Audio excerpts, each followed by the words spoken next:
Put that shit on the prelims. Put that on the undercard for Cam Soda.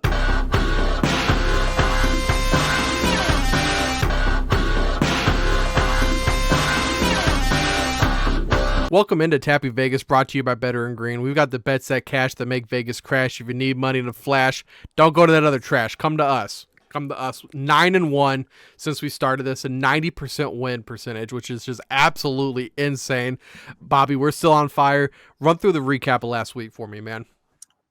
So last week we went up 1.4 units. Year to date, we're up 9.9 units. And all time, we are at a whopping positive 43.4 units. That is absolutely unheard of. 9-9 year to date, 9.9, year to date, 43.4 all time. Give me names, give me addresses, send me location of other betting companies, other betting gurus, whatever they want to call themselves. Who else is doing this? Brian Ortega, easy money, easy work last week. Easy money, easy work. I called that. Haymaker. Brian Ortega sub. Death, taxes. Brian Ortega winning a fight he probably shouldn't. What else goes together? Bobby, you're absolutely correct, man. I spent so much time researching that fight, listening to so many other people say, and I drank the Kool-Aid, and I took Yair Rodriguez. You were the man, and you doubled down with it for the Haymaker. Man, I just got to give it up to you, Bobby. Thank you, man. You saved last week by yourself.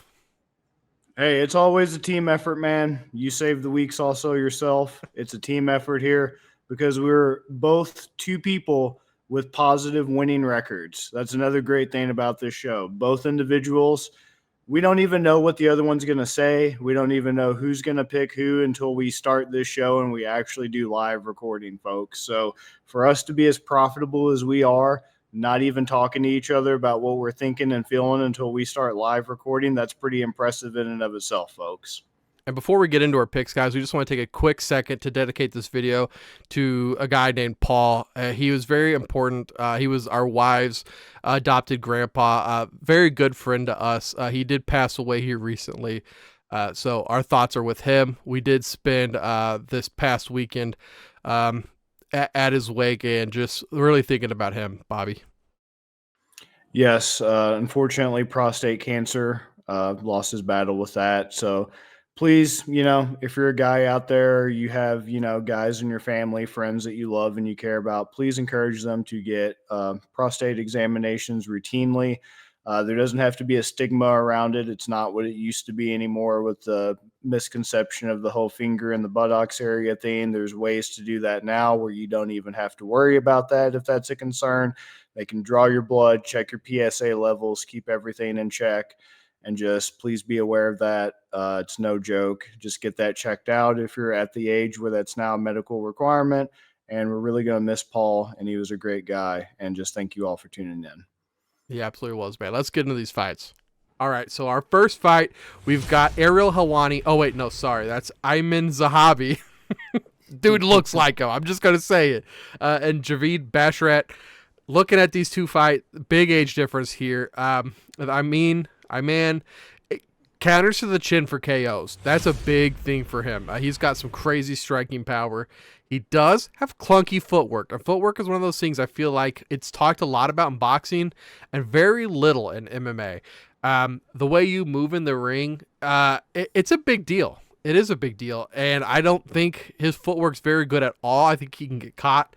Hesitant hands. This dude's not going to just go in there flying around. He's little action bomb seeker. It's a lot like what we saw with Moreno last week. Dude, he's not going to beat you by volume. He's not a Marab. He's going to try to knock you out. We see that with his high knockout rate. Basharat, always calm. It doesn't matter if you're striking, you're in the middle of a grapple. He's just calm, collected, thinking about what to do next. He can win in any style, knockout, decision, sub, smooth, and a step ahead, which I think is going to be a really, really big factor in this fight. He's got great movement in all four directions, which is the exact opposite of what I was saying with the footwork with Zahabi. I just don't see Zahabi really having much of a chance in this one, and neither does Vegas. Looking at how heavy of a favorite Basharat is, Zahabi, I know he comes from like a family line of people that are pretty big in the MMA community. I don't see it. I really don't see it. I see Basharat ending this one, so I'm going to take the double method, the KO sub at plus 175. I making a minus 800, a plus 175. I love it. I don't think Zahabi's able to get out of it, especially if Basharat's able to get his hands on him and turn this into a grappling match. What do you think, Bobby? I love it as well. There's not much for me to disagree with on this particular fight. I will have some tricks up my sleeve for a few other fights on this card with disgusting odds, but unfortunately not this particular fight.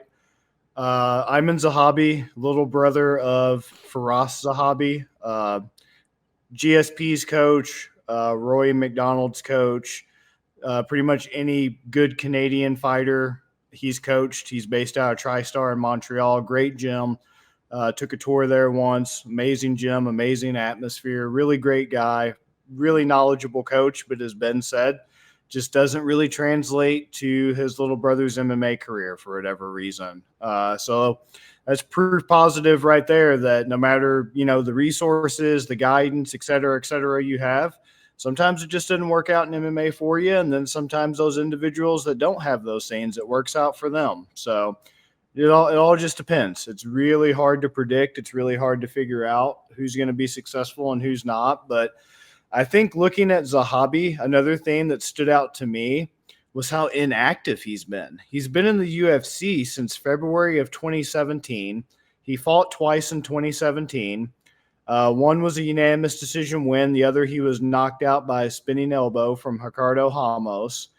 Didn't fight again until 2019. Only fought once. Lost by unanimous decision. Another 2-year layoff, February 2021, KO punch win. Another long layoff, July 9th, 2022, unanimous decision over Ricky Tercios, who we talked about last week, and then didn't fight until last year, June 10th last year, KO win over Ari Keeling. Don't know how to say it. That's all I'm going to say.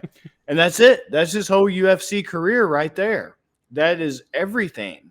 And there's just not much to go off of. And I don't know why he's been so inactive. I don't know if there's injury history. I don't know if there's like a focus issue, like he's just not that, involved in his career. I don't know. I have no idea why he's so inactive, but it's very discouraging and not really a good sign to be so inactive when you've been in the UFC for so long at this point. And I just think Basharat's on the up and up. And I think even though the odds are disgusting, I completely 100% agree with doubling up on the finishes, because I do think it would be a finish, because you're not going to get much on decision if you just want to go decision by itself at minus 165. But I just think Basharat's better. Him and his brother really seem to be like they're kind of the next generation of up-and-coming fighters, hot prospects.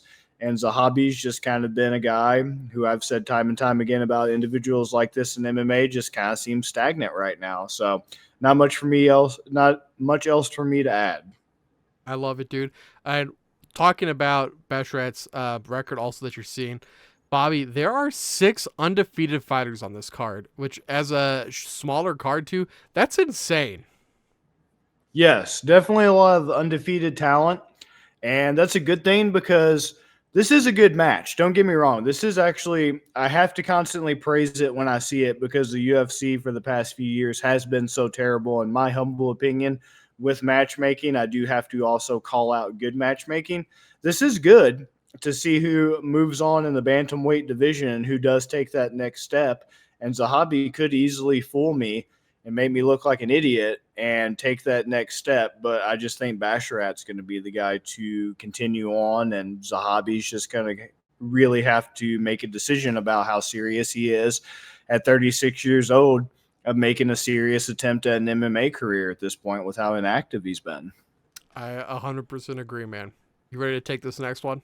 Yes, this next one's going to be Ludovit Klein versus AJ Cunningham. And this is a fight I'm very excited about.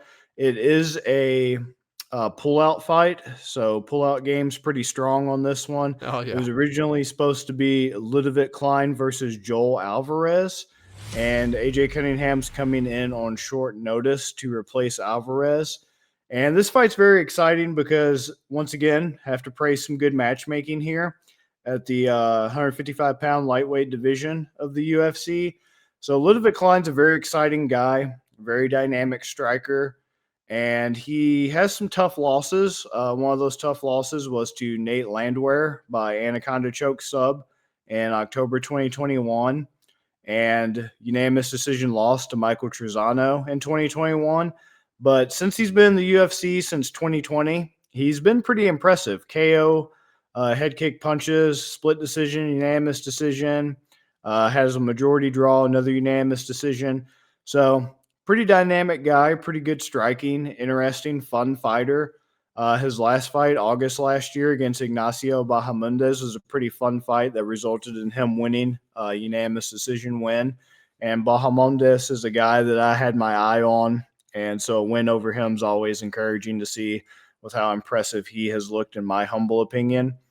Also has a win over Devontae Smith, not to be confused with the football player. Devontae Smith, the MMA guy, who's not even in the UFC anymore, but I digress.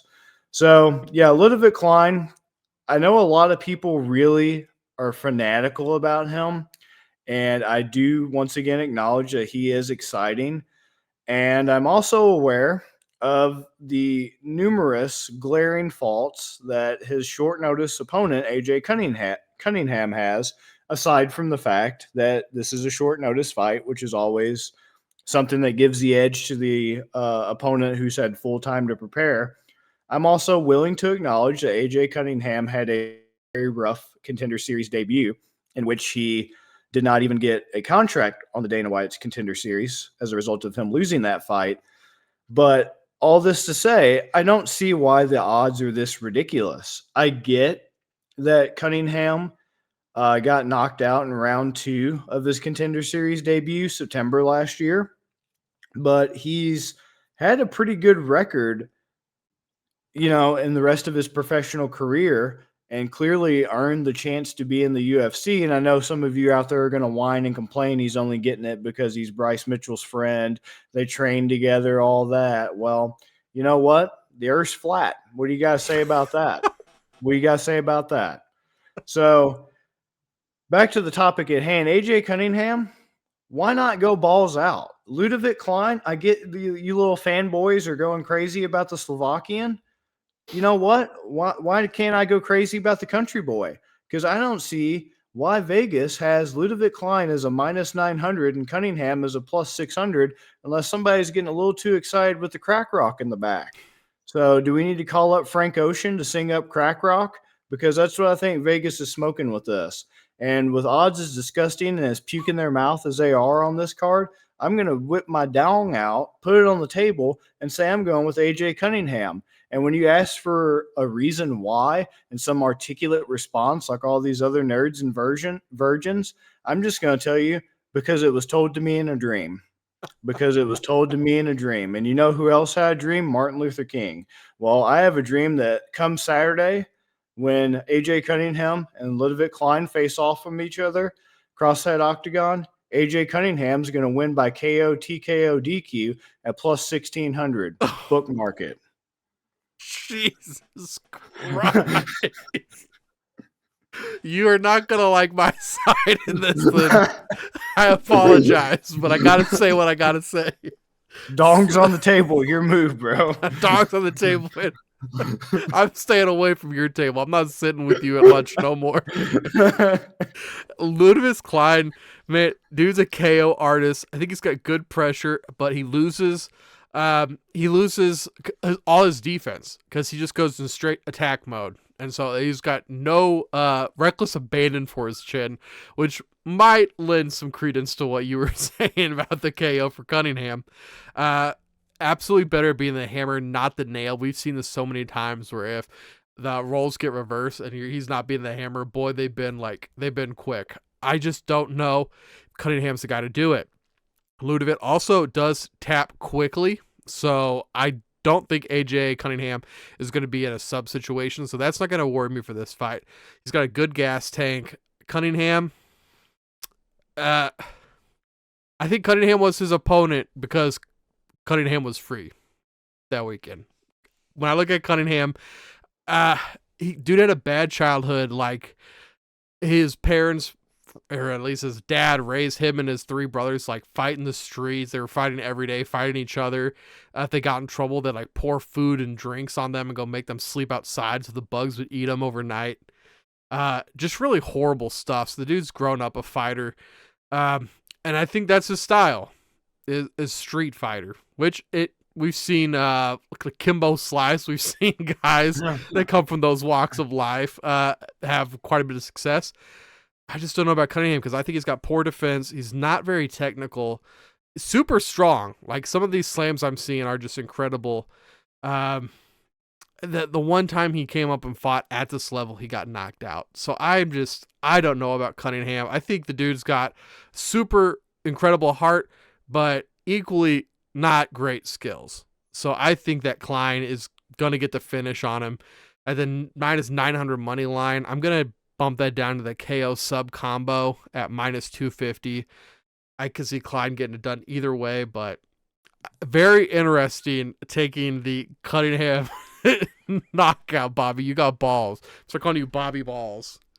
It's just the best value I feel on this card. On a card top to bottom of the 5 fights we've selected that just make you want to throw up in a trash can like it's prom night and you're wasted. I just feel like the most insane, chaos-causing, degenerate outcome that would just create the biggest salt mine of most fans and casuals would be AJ Cunningham. And any way you slice it, whether you take the money line for Cunningham at +600, whether you take TKO DQ at +1600, sub at 2500, or you double it up, or even if you triple it up, because even a decision's at +1200 for him to win. Any way you slice it, dice it, Cunningham is the best value on this card, hands down. It's the biggest X factor, because I thought Klein was a lot more intimidating and a lot more crazy based off how people were talking and hyping him up before I actually delved into my research and looked at his record. And I'm like, I thought this guy was a KO artist. And I'm looking at his record, and I saw only, I believe, 1 UFC KO, because the rest were decisions. Yeah, he's had 1 UFC KO, and that was his debut, September of 2020. And I'm letting myself get fooled by all these nerds out there with Cheeto dust on their fingers on the keyboard saying, Ludovit Klein's a KO artist. He's going to smash AJ Cunningham just like my girlfriend got smashed by my best friend. And it's like, where's your evidence? Actually, where's your evidence? Show me evidence. I don't even need evidence. I'm telling you straight up, it was revealed to me in a dream. There's my source cited. Where's your works cited page? I'm not even making this intellectual. I'm just putting my dong on the table. So what's up? Scared money don't make money. That's all I'm going to say. Scared money don't make money. I guess I need to clean the Cheeto dust off of my fingers for my Klein knockout artist comment earlier. We're moving on to this next fight. Incredible fight. I'm really, really, really looking forward to this one. This is Umar Nurmagomedov versus Bekzat Almakhan. Looking at these two, this is going to be the biggest one, I believe, of the night. Look at Nurmagomedov as -1200. Whoo, buddy. Why is he so high? Nobody wants to fight this guy. Nobody wants to fight Umar. Nasty kicks, great combos, great defense. He's wrestling Khabib. Like, this dude is training with the best, one of the best to ever do it. So his wrestling is just going to outclass most everybody. He's got very loose hips too, which is something I noticed, which is very impressive and we don't see often. Sure, everybody can kick. Some people have really good kicks, but you can see it coming. His kicks are so fast and he's able to just turn his body so quick. It's really incredible. His kicks have very, very, very, very much impressed me. Bekzat, you'll see a lot of NAs with this guy. I couldn't even get a freaking reach on this guy. I couldn't even get what his reach was at. UFC Stats doesn't have it. I clicked a whole bunch of pages on Google, couldn't find it. Not a lot about this guy, but what I could find, the videos that I did find of him, this is not a simple walk in the park for Umar. And especially if anybody's taking this fight where they can't find these UFC vets to take it, but you're getting this guy, and I believe this is his first fight to come into the UFC. If he's got the balls to come in and take on Umar, like, don't completely count this guy out. He's quick on the trigger. Like, he will just throw instantly. He's got KO power, vicious hands. He's mentally fast. He's able to process very quickly. The biggest thing I see hurting him is going to be this grappling disadvantage. I just don't know who in the UFC can do it, let alone a guy who hasn't been facing UFC level competition. I think Umar ends this one early. I can't believe I can get the KO sub combo at -125. This is my last KO sub combo, guys. I'm going to go straight method after this, but with some of these numbers, they're just so astronomically high. You just have to get out of that some way. I think he's able to end this one early. If Bekzat can make this to a decision, I mean, that is going to be incredible for him. But I just see Umar just being too good and overpowering him. I want to say sub, I really, really do, but something tells me that TKO is there, that he might just ground and pound the heck out of him too. Bobby, what do you think? Another fight I can't really disagree much with. Umar being Khabib's cousin. Obviously, Khabib a legend. We all know everything there is to know about Khabib. But Umar his grappling hasn't really been tested in his young UFC career, so we haven't gotten to see as much of that as we have Khabib's, obviously. But what is there that we have seen would be 2 rear naked choke finishes in his 4-fight UFC career and 1 KO body kick and punch finish and then a unanimous decision finish. So he's got 2 subs, 1 KO, and a decision in 4 UFC fights. 2 of those finishes came in round 1. The other finish came in round 2. So looking at Almakhan, like we were saying, a lot of NAs, a lot of uncertainty, a lot of is this guy fighting in somebody's warehouse surrounded by piranhas and sharks, and the loser gets fed to him by some Dr. Evil style villain or something. I do see that he has 1 loss, and that loss was back in 2020 by a choke. Now, this does not specify what choke because the man of mystery has to remain mysterious, and I don't even Bushido, Kazakhstan, FC3 was where it came from. So I love the Bushido. What can I say? And I don't even know what choke it was. Did he choke his chicken? Was his chicken choked into submission? It just says choke. That's very generic. So what I'm getting at with this is, once again, my pants are unzipping, my dong's on the table. I like the idea of a combo, but I don't like how it's at a minus. Yeah. So I'm just going to say, why not sub at plus 140?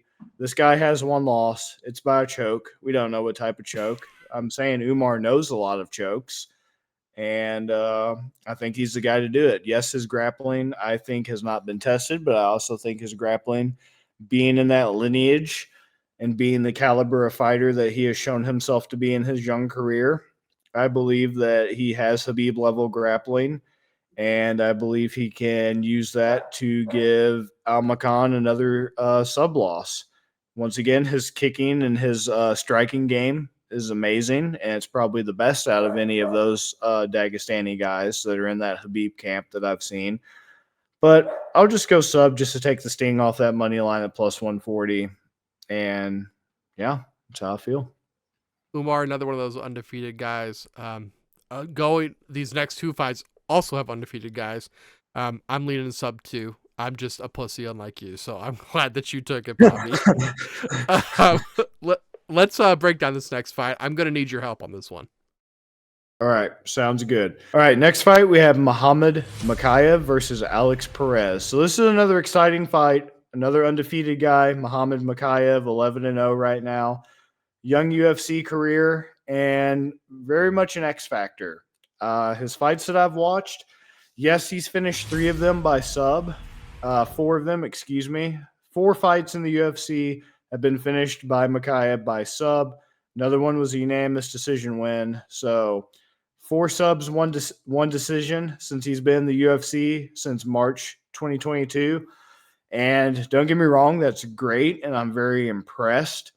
But man, Tim Elliott really brought the fight to him. And I believe it was also, Jafel Filho brought the fight to him. He didn't even get those until round 3. All of his subs, except for the guillotine in his debut, have all been round 3. That's very surprising. So it takes him almost the entire length of the fight to finally get the sub. So hey, kudos to him for still digging deep and finding it, because Tim Elliott and Phil Ho gave him hell of a fight. So that is impressive, but it is also concerning. And Alex Perez has been around for a while. So he's 24 wins, 7 losses. So definitely has the clear experience edge. As far as the UFC experience edge, once again, he has that. He's been in the UFC since 2017, but he's not been very impressive. And I feel like this is bad matchmate. Well, bad and good subjective, but in my opinion, this is a clear example of feeding a guy with his biggest weaknesses to a guy they're trying to promote in Mokaev, who Perez's biggest weaknesses play into Mokaev's biggest strengths. So I can't necessarily say it's bad matchmaking, but it definitely is victimization and taking advantage of Alex Perez.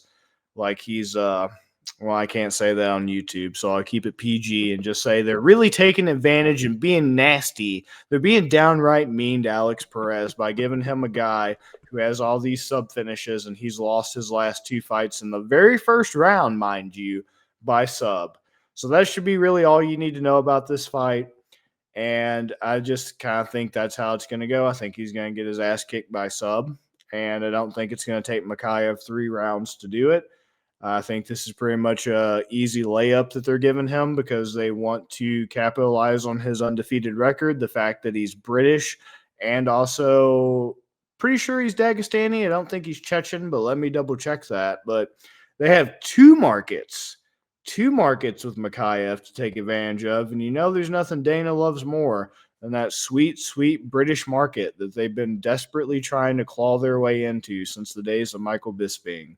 So Mokaev definitely gives them the ability to be able to break into the British market, and also the other market of good Muslim fighters that exist with the rise of Habib, Islam Makhachev, etc. So yeah, I really don't have much to say. I mean, in theory it could be tough, but I just think it's serving them up on a silver platter as a sacrificial lamb. Alex Perez is going to be, unfortunately, and they're probably going to kick him to the curb and use it as an excuse to cut him after this. So let's check out how disgusting the odds are. Money line, minus 355 for Mokaev, plus 280 for Perez. Don't fall for it. I'm not even going to look at Perez props. You're wasting your time. Mokaev by sub, though, plus 150. Shocking. Very shocking. KO, TKO, DQ plus 800. Don't think it's going to be that. Don't think it'll make it to decision. So not bad, actually, that you can put money on sub right now at plus 150. I'll take that, please and thank you. What do you got? So I was watching some Alex Perez, some film on him. I was very impressed.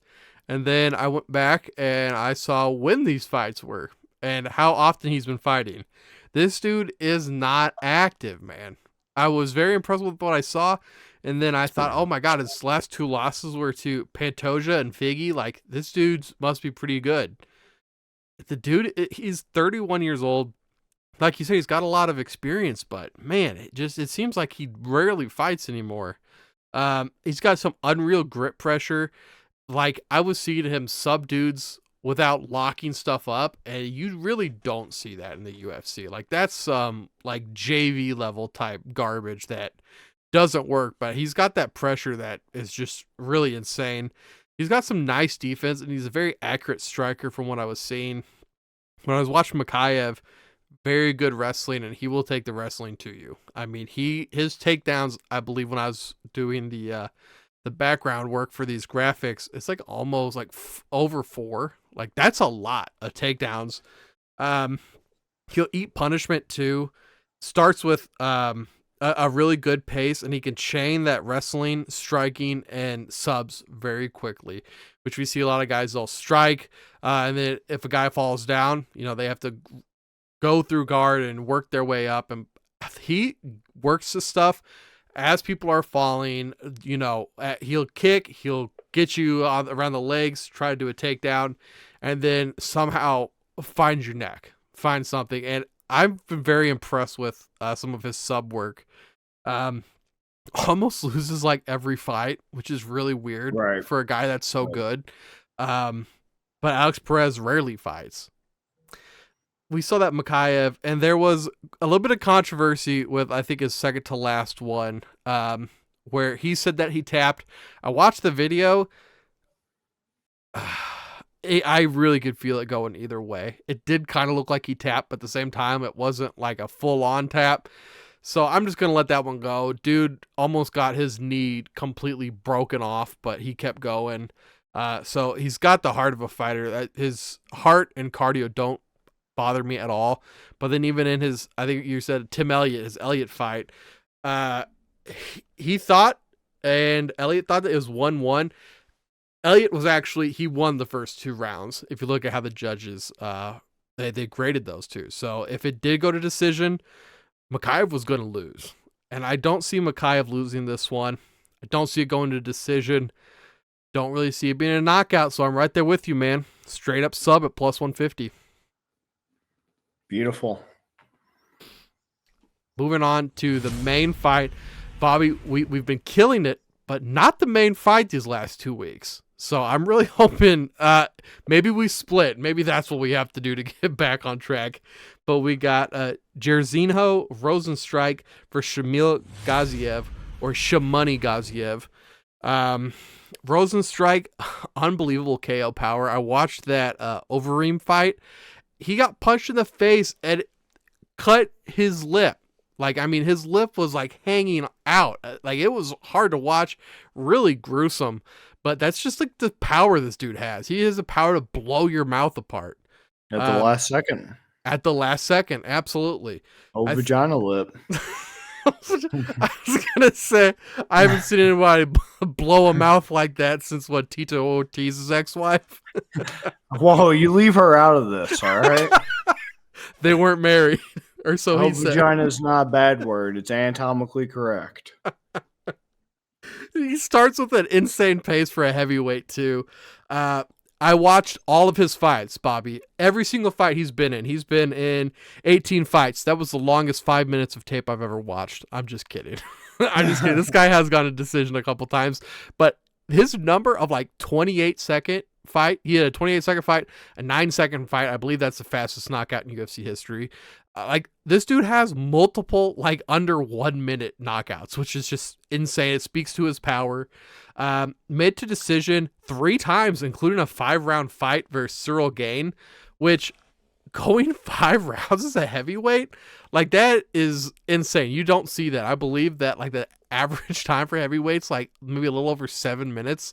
So the fact that he went the full 5 rounds is amazing. And when you look at him, you don't think he has that cardio. Shamani, on the other hand, grew up and trained with the Khabibs, which I thought was very interesting. He was also Cyril Gain's sparring partner. So this dude has quite a bit of good competition he's faced. Some of the guys he was knocking out on his regional scene looked like, you said Adonis's last episode, I guess. I'll use that too. These dudes are just ripped, insane looking. But what I had in the back of my mind was, are these open weight heavyweights? Is there a cap? Because he looks quite a bit bigger than some of the guys he was knocking out. And I mean quite a bit bigger than some of these guys. One of them looked maybe 215, 220-ish. And Shamani just absolutely ate that man. Shamani XL. Shamani XL for sure, man. He's got some low hands, which is going to be really bad against Rozenstruik, but he does have that grappling advantage. I don't see him being able to use it. I believe, which is hilarious too, because I think we had a 1.5 round like 1.5 over under round on last card, either 1 or 2. And this one is the full the main event, and it's set at 1.5. Like that that is insane for a 5-round fight. The line to be at 1.5, but that just is a testament to these guys. Gaziev has no gas tank. This dude gets very tired. Also, right now, what we've done is we gave Basharat, Nurmagomedov, and Mokaev all wins. So right now we have 3 of the 6 undefeated guys staying undefeated. I think Gaziev is the one that gets upset. I don't think that everybody that's undefeated on this card stays undefeated. If I had to pick one, it's him. I'm going to go Rozenstruik with the early knockout. I believe his money line is plus 150. His knockout is plus 165. Oh, man. Yeah, I was going to go knockout, but it had changed before we got on here. It was plus 140, and I like the 165 a lot more. But since it's moved to 150, I'll just take the Rozenstruik money line, but I like that KO if you want the extra 15. Well, you did a great job breaking down the fight from a technical standpoint, and I'm not going to disagree with your methods or your pick or anything. I'm in 100% agreement with everything you said. But now if you listen closely, you can hear the sound of diarrhea violently hitting the toilet bowl as I proceed to shit all over this fight. There's nothing I hate more. Wet socks. That pisses me off. I'm not even going to say the other things piss me off. I'm just going to say wet socks really piss me off, right? Little thing about me. You know what pisses me off more than wet socks? UFC heavyweight main event. I'm fucking sick of it. You hear me? I'm sick of it. I know whoever's watching this that has the power, please stop. Jairzinho Rozenstruik has more main events than most of the current champions of the fucking UFC right now. Most of the champions of their divisions do not have nearly the amount of main events that Jairzinho Rozenstruik has. And I'm about tired of it. I'm tired, boss. I'm tired. All right? The man is not good. It's heavyweight UFC MMA. We talked about Cyril Gane's sparring partner is Gaziev. He's trained with Habib. Like, fuck, let's say he trained with Manny Pacquiao, Floyd Mayweather, and Rocky Marciano's Ghost. It's heavyweight MMA. It doesn't matter. It doesn't matter because all it takes is one big, fat, 300-pound guy with a meat hook of a left or right hand coming straight at you, and it doesn't matter. All that matters is who's carrying you out on the stretcher to the ambulance. That's what matters the most. It's sloppy. It's disgusting. And if it doesn't end in a first-round knockout, you're going to be bored out of your mind watching 2 guys lay against each other like softcore porn. And I'm not really a fan of it, man. All right? I know y'all like to whine about grappling. I like good grappling. I like good wrestling. I like good jiu-jitsu. Hell, I'll watch Kobe Covington sniff crotches before I watch 2 gassed heavyweights that look like 2 baby bears that have been prematurely shaved with mange, just waking up from hibernation, sweat up against each other on the cage. I just don't want to see it in my main event. Put that shit on the prelims. Put that on the undercard for Cam Soda. Don't put it as a UFC main event. That's all I'm going to say. I'm tired of it. I don't want to see it anymore. Rozenstruik's going to just – the dude's supposed to be a kickboxer. When he first came in, all I heard was how great of a kickboxer he is. I looked up his kickboxing record. It feels like it's like Jean-Claude Van Damme forged, with most of his fights being on Blood Island or something. And I didn't even get much information to go off of. I just think he's like a swing and bang Kimbo Slice style brawler that just has, like Ben said, the crazy power to be getting his ass kicked for almost a full 25 minutes until he decides he's tired of losing and he finally launches a hand and, gives Overeem another lip. Like, that's all I really got to say is it's heavyweight MMA. And that's another prime for an upset fight just by the nature of how ridiculous and insane heavyweight MMA is and how much of a meme it is. So who's your pick? Shamil Gaziev. No, I'm just Jairzinho Rozenstruik. And yeah, like you said, you can't really go wrong with the money line. You can't really go wrong with KO, TKO. Both are good, but sure, I'll go KO, TKO because at that point, if he's not winning by it, he's not winning, period, because all of his wins have come by KO, TKO, and his losses have come by TKO, decision, or a sub. So at that point, if he's not getting the KO, TKO, he's not fucking winning at all. So you might as well get that extra little boost if you don't like the money line at plus 150, which is still good value. But if you're really just trying to stretch your bet and, aim high and all that good jazz, yeah, squeeze out that extra for the plus 165 KO, TKO. I don't blame you. So you're going the KO, not the money line. Yeah, like I said, you might as well go all out, because if it doesn't hit, you're not going to be kicking yourself, because he damn sure isn't going to get a sub. And I just don't think as a 25-minute, 5-round main event, I don't think either's making it to the decision. So you're not really going to be kicking yourself, because if he doesn't get the KO, TKO, he's just going to outright lose. So you might as well stretch it out a little bit and say he's going to win by KO, TKO, because there's no other way he's going to win in my eyes. You know what? I'm going to do that too. I'm changing to the KO. I was worried because Rozenstruik has been able to go to decision a couple times. I was talking about Gaziev's gas tank. I don't think Gaziev can make it 5. I really don't. And I don't think a lot of heavyweights can. So in that case, I don't. Rozenstruik he's not the better grappler, so he's not going to sub Gaziev. Right. He's not going to sub Shamani. So I'm changing it to KO also. Even if he doesn't get that early knockout, he'll get the TKO later down the road. Exactly. And if he doesn't get it at all, like I said, you're not going to be kicking yourself, because if he doesn't get it at all, I don't think he's winning.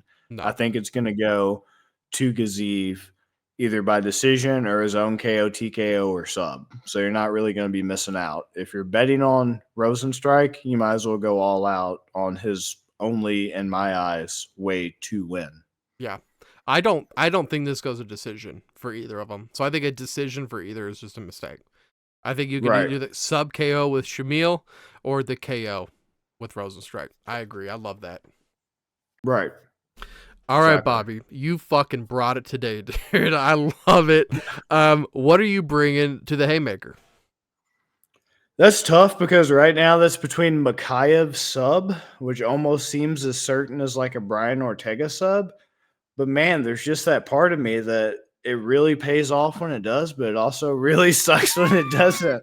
I just wants Don't do it. Don't do it. Just wants to wake up and choose violence with AJ Cunningham by any way you pick it. Fine, I'll be like all the other sports bettors out there. Maybe to increase our viewership, if I tell you the safe bet is Muhammad. Let me be minty bets. Let me do a front tuck right quick. Let me get a boob job. This is minty bets here. Your safe bet is Muhammad Mokaev at plus 150. Any more obvious betting advice? Go to mintybets.com. Now they're probably going to flag us and sue us and copyright strike us because a small channel is pooping on their mainstream UFC content. But I'll control the chaos. I'll control the chaos. There is that part of me that's wanting so badly to just stick the fork in the electrical socket and say AJ Cunningham, you name it. But I'll go Muhammad Mokaev, since it is a very surprisingly good value at plus 150 as my haymaker. You did that one for me, and I appreciate that. I also did it because, once again, I'm hoping we get more viewers by being safe and boring. Oh, my God, Bobby.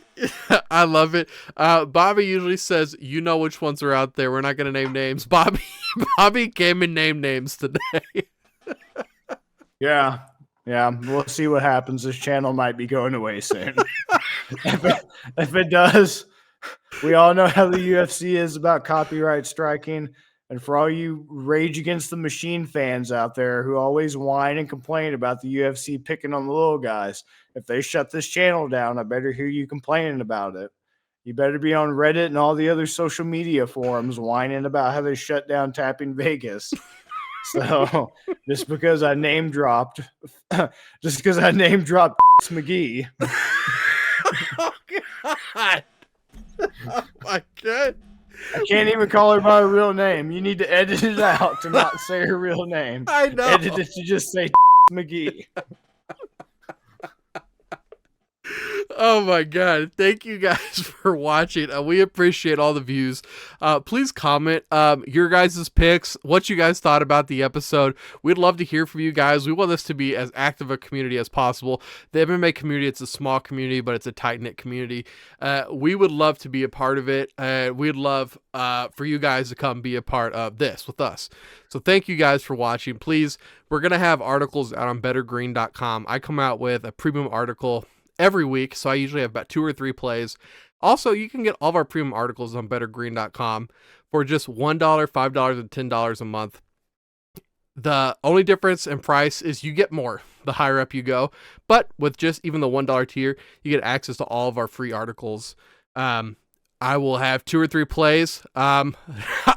They're going to be better this week too, I promise. I can't do any worse than I did last week. Also, make sure you guys check out some of the other shows. We've got hockey going on right now with 5 Minute Wager. We've got college basketball going with Getting Technical. We got a new Dropping Dimes coming out, the new NBA show. So make sure you guys stay around for all those. We're doing a bunch of lives. Ethan and Wyatt are doing an excellent job with those. And besides that, guys, we will see you in the next episode. Bobby, hey man, it was freaking great to see you today.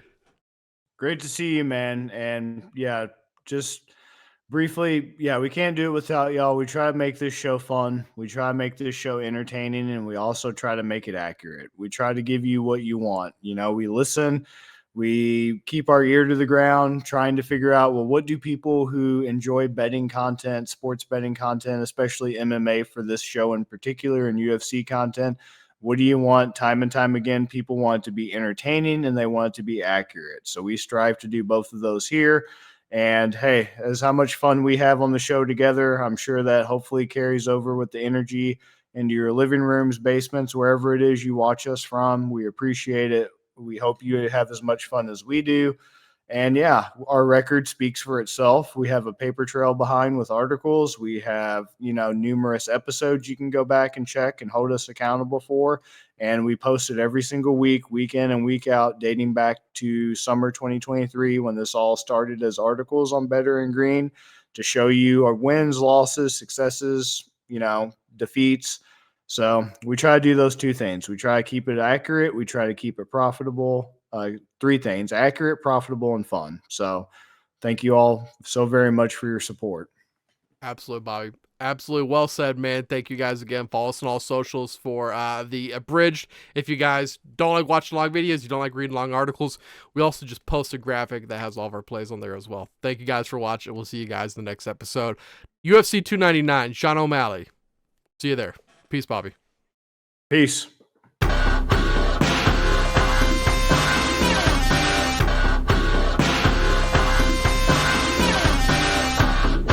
Better start listening to the Better and Green podcast. You will not regret it. Trust me, trust me, trust me. And hey, I'm Dean Blandino. Welcome, welcome, welcome to Better and Green, eh? To Better and Green, eh? To Better and Green, eh? Listen in and cash out. That's what it's all about. Come on, let's make cash now. We always on spot and we cover all spot from the bottom to the top, hey. Shout out to Ethan, shout out to Wyatt, shout out to Ben. Welcome, welcome to our podcast, Better and Green.